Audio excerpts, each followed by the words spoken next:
I'm sure you just heard what we were talking about there, and the prospect perhaps that John Kelly is going to be departing the White House in the coming weeks. What does that mean to you in terms of yet another member of this administration perhaps set to depart?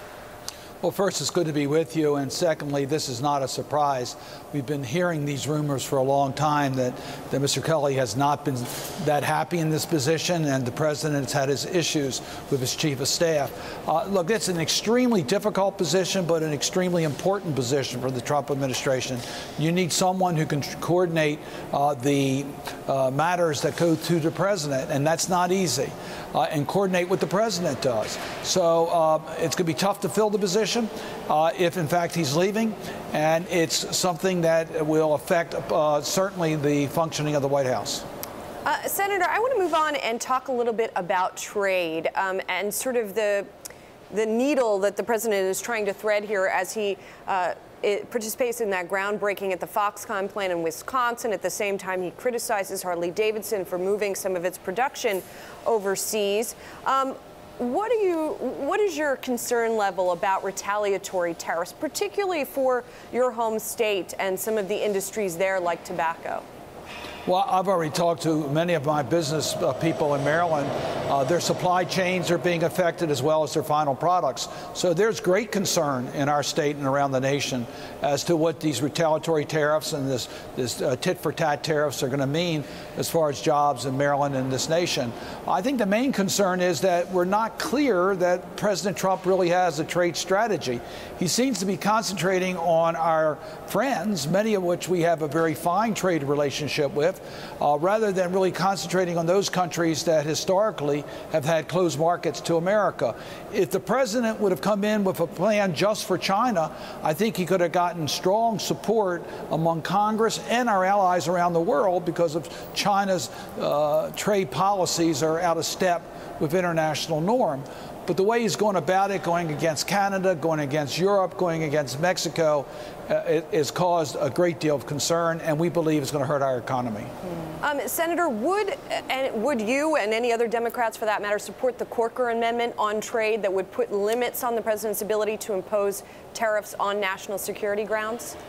I would certainly believe we should vote on the Corker Amendment. I am just so disappointed that we have not had a chance to vote on these amendments. I have offered some suggestions to Senator Corker how this amendment could be modified to make it more acceptable. First and foremost, we do want to protect our trade enforcement laws. They're very important to protect America's against unfair trading practices around the world. But I believe, and many of my colleagues believe, the president has acted in an arbitrary manner, and that is hard, particularly against our closest allies. And therefore, if we can tailor the amendment, it's an amendment that I think could get broad support among my colleagues. Senator, we also got confirmation from the White House that the president is going to be meeting Vladimir Putin in a couple of weeks' time. Is dialogue with Vladimir Putin the right choice at this moment, particularly after what happened in the 2016 elections and now ahead of the midterms? Well, you could also add the results of the G7 meeting and President Trump's comment about Crimea being part of Russia. There's so much going on that looks like the president is favoring Russia over our allies, recognizing that Russia attacked us in 2016, has attacked Europe, has done a lot of things that are against our national security interests. I don't think we object to a meeting. I think what we object to is whether that meeting will focus on the issues that are important to America's national security and reassure our allies that this meeting will not further isolate America from our traditional allies. Senator, I want to move on to the retirement of Justice Kennedy and a replacement for him. If indeed there would be any sort of delaying of the confirmation of a nominee, the Democrats would likely need some sort of Republican support. I mean, how likely is that sort of a path?